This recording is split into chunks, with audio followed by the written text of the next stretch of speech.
Hello guys, welcome back to my YouTube channel সম্পাকের জন্য তরফ থেকে তোমাদেরকে অনেক অনেক স্বাগত। তো আজকের রেসিপিটা হচ্ছে মিল্ক শেক। তো কীভাবে বানাবো তো চলো দেখাই।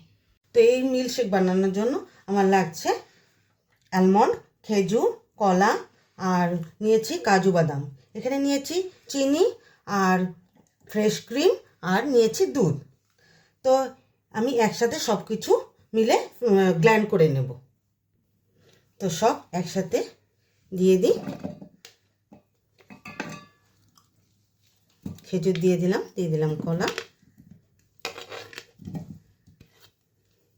দিয়েছি চিনি অল্প পরিমাণে,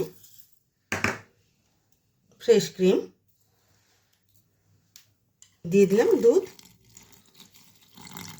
এখন গ্ল্যান্ড করে নেব।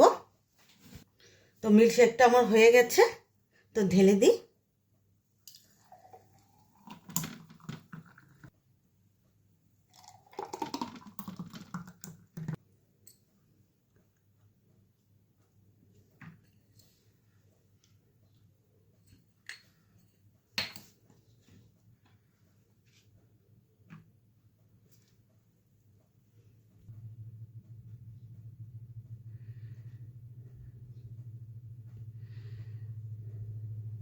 তো এই মিল্ক শেকটা কেমন লেগেছে অবশ্যই কিন্তু কমেন্টে জানাবে, আর লাইক, শেয়ার অ্যান্ড সাবস্ক্রাইব করতে একদম ভুলবে না।